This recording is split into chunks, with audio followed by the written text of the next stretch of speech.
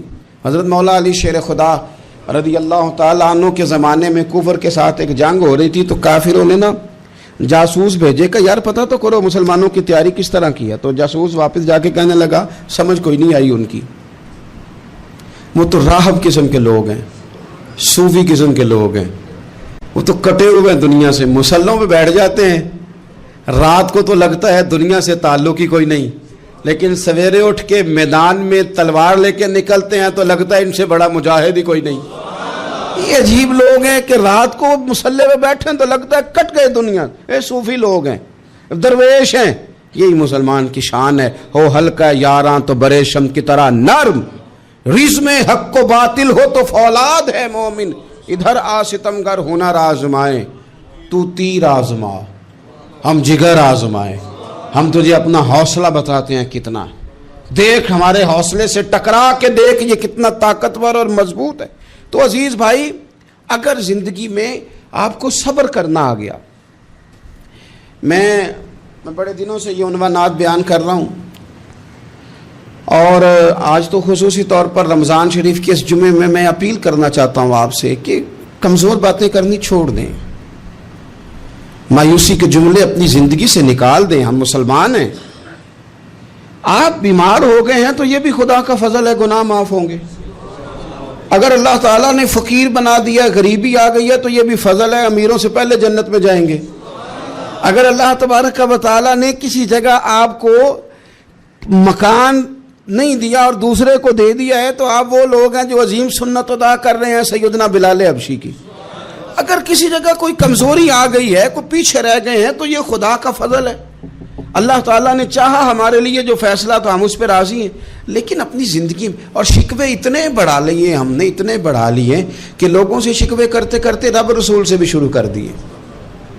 غلام بھی کبھی شکوہ کرتا ہے، آقا کا بھی شکوہ ہوتا ہے، بندہ بھی کبھی شکوہ کرتا ہے، رب کا بھی شکوہ ہوتا ہے، یہ بھی کبھی ہوتا ہے۔ آپ نہ مانے پر یہ شکوہ ہے کہ میں بڑے ڈاکٹروں کے پاس گیا ہوں آرام نہیں آیا، نہ مانے پر یہ شکوہ ہے میں نے کبھی کسی کو ستایا تو نہیں پر میرے حالات نہیں ٹھیک ہوتے۔ آپ نہ مانے پر یہ شکوہ ہے کہ فلانے کے پاس دولت زیادہ ہے، اس نے پتہ نہیں وہ آگے نکل گیا اور میں پیچھے رہ گیا، نہ مانے پر یہ شکوہ ہے۔ کس سے کر رہے ہو؟ رب رسول سے؟ او آس بولے تے او دی مہربانی، اساں تے لاڈ ہی لڑاونے نے۔ کس سے شکوہ کر رہے ہو؟ خدا کے بندو، غلام غلامی کرتے ہیں، شکوے کرتے ہیں کوئی؟ حضرت ام سلمہ رضی اللہ تعالیٰ عنہ، شوہر کا نام ہے ابو سلمہ، بیٹے کا نام ہے سلمہ، کہتی ہیں میں، میرا شوہر، میرا بیٹا، تینوں، چھوٹا بیٹا میرا، ہم نکلے مکہ مکرمہ سے مدینہ طیبہ جانے کے لیے۔ ایک کی بیٹا ہے، خاندان جمع ہے، شوہر کی گود میں بیٹا، اونٹ کے پیچھے میں۔ فرماتی ہیں مدینے کی سرحد آ گئی تو میرے میکے والے آ گئے، کہنے لگے ابو سلمہ نہیں لے جانے دیں گے مدینے اپنی بیٹی کو۔ میں نے کہا میں مسلمان ہوں، میں تو اپنے شوہر کے ساتھ مدینے جاؤں گی۔ انہوں نے کہا نہیں جا سکتے، تو نے جانا ہے تو جا، ہماری بیٹی نہیں جائے گی۔ زبردستی مجھ سے انہوں نے مجھے میرے شوہر سے الگ کیا۔ کہتی ہیں پھر میرے شوہر کے قبیلے والے آ گئے، وہ کہنے لگے اگر تم اپنی بیٹی کو نہیں نہ جانے دیتے تو یہ جو ہمارا پوتا ہے یہ ہماری نسل ہے، تمہارا نہیں، اسے ہم نہیں جانے دیں گے۔ وہ بچہ اپنی طرف کھینچتے تھے، میں اپنی طرف کھینچتی تھی، مدینے کی سرحد پہ۔ یہ جھگڑا زمین کے لیے نہیں ہو رہا، مکان کے لیے نہیں ہو رہا، حضور کے مدینے جانے کے لیے ہو رہا، حضور کے مدینے جانے کے لیے ہو رہا، مدینے جانے کے لیے ہو رہا۔ لنگ کئی مہینے تے برس گئے تے تیری دید نو دیدے ہی ترس گئے۔ انہوں نے بچہ کھینچا، میں نے اپنی طرف کھینچا، میرے بچے کا بازو اتر گیا۔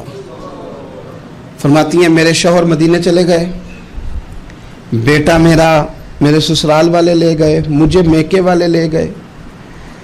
آج بھی کچھ سیانے بندے کہتے ہیں اس کو نکال دو اور بچے چھین لو. ان کا بھی خیال تھا کہ بیٹا لے جائیں گے نا تو ابو سلمہ بھی مدینے سے واپس آ جائے گا, یہ بھی واپس آ جائے گی. او یار, اتنا بڑا بھی ظالم کوئی نہیں ہوگا جو ماں باپ سے بچے جدا کرے. فرماتی ہیں کہ وہ لے گئے چھین کے, میں میکے چلی گئی. لوگ روٹی کھاتے تھے, میرے حلق سے نہیں گزرتی تھی. زمانہ سویا کرتا تھا, میں سو نہیں پاتی تھی. بیٹا کہاں, شوہر کہاں, میں کہاں. ام سلمہ کتنی دیر تکلیف کاٹی. جناب ام سلمہ کہنے لگی لوگوں 1-2 دن نہیں, پورا سال بیت گیا, پورا سال. پر جے سونا ہی میرے دکھ وچ راضی, جے سونا ہی مارو مینو مار مکاؤ, میں کوئی عذر نہ پیش لے آواں, او جے سونا ہی میرے دکھ وچ راضی, پھر سکھ نو چلے ڈاواں. فرمایا سال بیت گیا. لوگ صبح اٹھ کے کام کاج پہ لگ جاتے, کپڑے بدلتے, ڈیوٹیاں کرتے, اور میں سویرے اٹھ کے اس جگہ آ جاتی جہاں میرا شوہر اور میرا بیٹا بچھڑا تھا. میں سارا دن روتی, آہوزاری کرتی, حضور کے مدینے کی طرف منہ کر کے میں تڑپتی. سال بیت گیا, سال, 1 ہفتہ نہیں نکلتا بچوں کے بغیر. بڑے بڑے سیانے لوگ پردیس جاتے ہیں تو بچوں کی فوٹو دیکھ دیکھ کے روتے ہیں, لیکن کہتی ہیں ماں تھی, بیٹا بچھڑا اور پھر بیٹا بیمار ہو اور ماں سے جدا ہو, کتنی تکلیف کا منظر ہے. آپ فرماتی ہیں کہ 1 سال بیت گیا اور میں نے کسی کی منت نہیں کی, میں نے کوئی شکوہ نہیں کیا, اس لیے کہ جس حال میں رب رسول رکھیں. یہ حوصلہ, یہ صبر, یہ توانائی. 1 سال کے بعد میرے چچا کا بیٹا میرے پاس سے گزرا, تڑپتے دیکھ کر کہنے لگا میری بہن تو سارا دن روتی رہتی ہے. تو میں نے کہا بھائی تمہیں کیا بتاؤں, اس کا شوہر چلا جائے, بیٹا جدا ہو جائے, وہ کیا کرے گی. فرماتے اس نے جا کے میرے باپ سے, اپنے والد سے, میرے خاندان والوں سے کہا اس کی سزا کب ختم ہوگی. اس غریبنی کا قصور یہ ہے کہ یہ مدینے والے کا کلمہ پڑھتی ہے, اس کی غلطی یہ ہے کہ یہ مسلمان ہو گئی ہے, دین حق قبول کر لیا ہے, کیوں نہیں تم خیال کرتے. کہتے ان کے دل نرم ہوئے, وہ رضامند ہوئے مجھے مدینے جانے پہ. پھر اس نے کوشش کی میرے سسرال پیغام بھیجے, کب بس کرو, اور بچہ تو چڑیا کا جدا ہو جائے تو وہ تڑپا کرتی ہے, اور تم نے ایک جیتی جاگتی ماں کا بیٹا جدا کیا ہے. وہ بھی نرم ہوئے, رب نے اسباب بنائے, میرا بیٹا مجھے ملا. کہنے لگے تو رہ جا. میں نے کہا نہیں, تم مسلمان نہیں ہو, تمہیں پتہ نہیں نا, میں یہاں نہیں رہ سکتی, مجھے مدینے ہی جانا ہے. اکیلی اتنا سفر, جنگلوں کا رستہ, پہاڑی رستہ طے کر لو گی. میں نے کہا میں کر لوں گی. جنوں ویک کے ٹھر دیاں اکھیاں نے تو جنوں ویک کے ٹھر دا سینہ ہے. ربا تیری ساری خدائی چ ایک کی تشہر مدینہ ہے. کہتی میں اونٹ پہ بیٹھی, بیٹا میں نے گود میں بٹھا لیا, میں سفر کرنے لگی, پر دل میں کھٹکا تھا کہ اتنا لمبا سفر, بیٹا چھوٹا ہے, کیسے کروں گی. کہتے مجھے عثمان بن طلحہ مل گئے. کہنے لگے کہاں جا رہی ہو بہن. میں نے کہا مدینے. کہنے لگے اکیلے جاؤ گی. میں نے کہا جانا تو ہے نا, کوئی ساتھ چلے نہ چلے پر شہر رسول تو جانا ہے نا. آپ فرماتی ہیں میں نے عثمان بن طلحہ سے نیک بندہ کوئی نہیں دیکھا, میرے اونٹ کی لگام تھام لی. جب مجھے اونٹ پہ بٹھاتے تھے نا, اونٹ بٹھا کے چلے جاتے تھے, میں بیٹھ جاتی تھی تو آ کے لگام تھامتے تھے. جب کہیں مجھے اتارتے تھے تو اونٹ بٹھا کے چلے جاتے تھے, میں اتر جاتی تھی تو اونٹ کو باندھتے تھے. سونا ہوتا تھا تو اونٹ بٹھا دیتے, میں اتر جاتی, وہ دور جا کے لیٹ جاتے. فرماتی تھی پھر میرے لیے میرے رب نے اسباب پیدا کیے اور میں مدینہ پہنچی. میں شوہر سے ملی, اور لوگوں میرے نصیب دیکھو, میں رہنے کہاں لگی, حضور کے مدینے میں, شہر رسول میں, شہر رہ پائے نظر ہوش میں آ, یہ کوہ نبی ہے. میں حضور کے حرم کی زمین اور قدم رکھ کے چلنا, ارے سر کا موقع ہے او جانے والے, مدینے کے خطے خدا تجھ کو رکھے, غریبوں فقیروں کے ٹھہرانے والے. کہتی ہے میں وہاں بسنے لگی. آپ فرماتی ہیں مسلمانوں شاید مجھ سے زیادہ تکلیف کسی نے نہ سہی ہو, پر دیکھو 1 سال پورا میں تکلیف میں رہی, اور جب میرا صبر سال کو پہنچا, صبر کی عمر 1 سال ہوئی, تو پھر رب نے بندوبست کیا. پھر میرے گھر والے بھی نرم ہو گئے, سسرال والے بھی نرم ہو گئے, رب نے میرے آنے جانے کے لیے ایک بندے کا بندوبست بھی فرما دیا. پھر میرا شوہر تک بھی میں پہنچ گئی, مجھے مدینہ الرسول بھی نصیب ہوا. 1 سال میں نے صبر کیا تھا, رب نے مجھے مستقل مدینے کا ٹھکانہ عطا فرما دیا. لیکن جو بندہ صبر ہی نہ کر پائے, جو صبر ہی نہ, جو کہ جی بڑی دور سے آیا ہوں, بڑی دیر ہو گئی, بڑا ٹائم ہو گیا, کب جا کے مسئلہ حل ہوگا, وہ جو آپ نے بتایا تھا وہ تعویذ کب اثر کرے گا, وہ دعا کب قبول ہوگی, وہ فلانا معاملہ کب, بھئی یہ ڈیٹ تو آپ کو رب رسول ہی دے سکتے ہیں. بندہ تو کوئی اطلاع ہی دے گا, پیغام ہی دے گا, دعا ہی کرے گا. اگر زندگی میں حوصلہ ہی نہیں ہوگا, اگر آپ کو یہ قرار ہی نہیں آئے گا, ٹھہرنا ہی نہیں آئے گا کسی میدان میں. دیکھیں کچھ ایسی اذیتیں ہوتی ہیں جو اذیت ناک ہوتی ہیں, لیکن اگر غلامی میں آ جائے نا آپ تو وہ اذیت ناک نہیں ہوتی, اس چبن میں مزہ آنے لگتا ہے. کئی درد بھی مزیدار ہوتے ہیں, کئی درد بھی, کبھی زخم ٹھیک ہونے پہ آ جائے نا تو اسے چھیڑو تو مزہ آتا ہے, اس لیے کہ کچھ درد بھی مزیدار ہوتے ہیں. آتش سے کسی نے کہا تو روتا بڑا ہے, اس نے کہا محبوب کی یاد میں تڑپتا ہوں, ابھی تو ایک دل ہے, میرے تو خواہش تھی کبھی 2 ہوتے نا تو صحیح کر کے تڑپتا. رب نے دل ایک بنایا, کہتا وہ مزہ دیا ہے تڑپنے کہ میری آرزو ہے یا رب میرے دونوں پہلوؤں میں دل بے قرار ہوتا. درد میں بھی مزہ ہے, پر شرط یہ ہے کہ لوگ درد میں بھی جینا سیکھیں. ہم نہ آرام میں جینا چاہتے ہیں, پنکھے کے نیچے جینا چاہتے ہیں. کاش کہ ہمیں صحرا میں بھی نیند کا مزہ لینے کا طریقہ آئے, پھر زندگی کے سارے راستے آسان ہیں, پھر اقرار بھی مشکل نہیں. لیکن چونکہ حوصلہ نہیں, صبر نہیں, وہ والا قرار نہیں جو ایک مسلمان سے رب رسول کا مطالبہ ہے. حدیبیہ کے موقع پہ نا نبی پاک صلی اللہ علیہ وسلم نے جو شرطیں کافروں کے ساتھ طے کی تھی نا, حضور نے نور بصیرت سے کی تھی نا, تو انہی شرطوں نے پھر فتح کے باب کھول دیے. ان فتحنا لک فتحا مبینا. ایک شرط یہ تھی کہ اگر کوئی مسلمان مدینے سے مکے آئے گا تو مکے والے واپس نہیں کریں گے, رکھ لیں گے. پھر غور کریں, کوئی مسلمان اگر مدینے سے مکے آئے گا تو مکے والے واپس نہیں کریں گے, اور اگر کوئی بندہ مسلمان اپنے آقا کی مرضی کے بغیر مسلمان ہو جائے اور وہاں سے وہ مدینے آئے گا تو حضور پناہ نہیں دیں گے. تو میرے بھائی, محبوب کی طرف سے آنے والا نہ صرف سوکھ ہی نہیں قبول کرنا چاہیے, دکھ بھی قبول کرنا چاہیے, دکھ بھی قبول کرنا چاہیے. ہمارا یہ مسئلہ ہے کہ ہم نہ میٹھی میٹھی کے قائل ہیں, کڑوی کڑوی کے قائل نہیں. اگر وہ کبھی دکھ دے نا تو محبوب کا دکھ بھی سکھ سمجھ کے قبول کرو. ہاں اس کی طرف سے کانٹا ہے کبھی تو اسے پھول سمجھ کے قبول کرو, وہ چبھے گا نہیں, انشاءاللہ مزہ ہی دے گا, وہ قبول تو کرو نا. تو اب حضرت ابو بصیر رضی اللہ تعالیٰ عنہ ایک صحابی تھے, ایک تو حضرت ابو جندل رضی اللہ تعالیٰ عنہ تھے نا, تو وہ تو حدیبیہ میں آ گئے. حضور مجھے لے جائیں, تو نبی پاک نے فرمایا میں نے وعدہ کر لیا ہے, ان کو بھی حضور نے واپس بھیج دیا. اور یہ بیچارے نا اپنے آقا کی جیل توڑ کے مکے سے بھاگ کے مدینے آئے. یا رسول اللہ مجھے قبول کر لے, میں بھاگ آیا ہوں, وہ بڑا ظلم کرتے ہیں, مارتے ہیں, تکلیف دیتے ہیں. وہ آئے تو ادھر سے نا اس کے مالک نے 1-2 بندے بھی بھیج دیے رکا دے کے کہ یا رسول اللہ آپ کا تو وعدہ تھا کہ آپ بندہ رکھیں گے نہیں. یہ آئے اور رکا بھی آ گیا.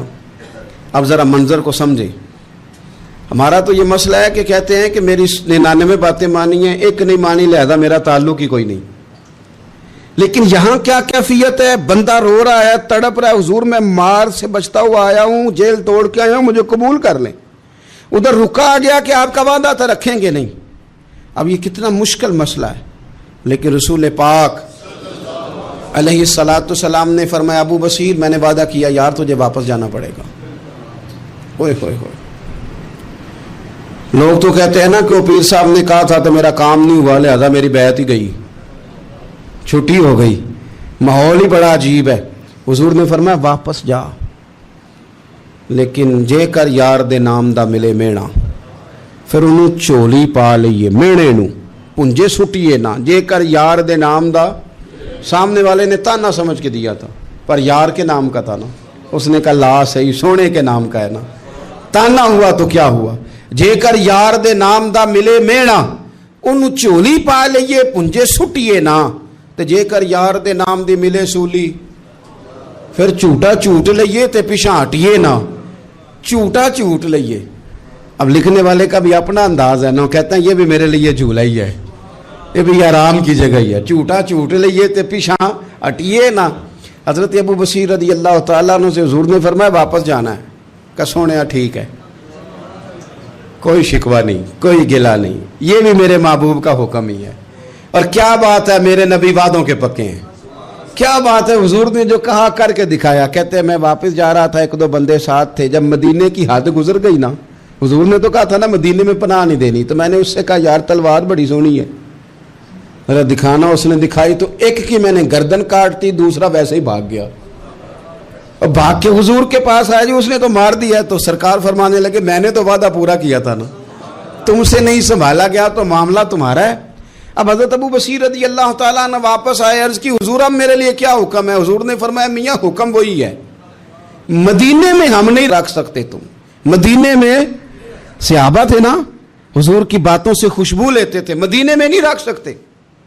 حضرت ابو بصیر کہتے ہیں میں مدینے کی سرحد سے نکل گیا، اس جگہ چلا گیا جو نہ مکے کی ریاست میں تھا نہ مدینے کی، ایک مقام ایس تھا جہاں میٹھے پانی کے کنویں تھے، وہاں رہنے لگا۔ حضرت ابو جندل کو پتہ چلا کہ ایک نیا ٹھکانہ بن گیا، وہ بھی جیل توڑ کے آ گئے، 70 بندے آ گئے، وہاں سے قافلے گزرتے تھے کافروں کے، یہ بھی مسلمانوں کو تنگ کرتے تھے، اگر مکے سے کوئی قافلہ گزرتا تھا تو ہم نے بھی ان کو پکڑا، کافر کا مال مال غنیمت اسباب بن گیا۔ اور وہ جب قافلہ لے کے آتے تھے تو ڈرے ہوتے تھے، اور ان کو تو ستایا تھا نا، کہتے ہیں ہمیں ستایا بڑا تھا، ہم تو انقلابی بن گئے تھے، ہم تو رکھ لیتے نا، بڑی منت کرتے، بڑی جان مشکل سے چھڑاتے، 70 بندے ہو گئے، پھر 300 ہو گئے۔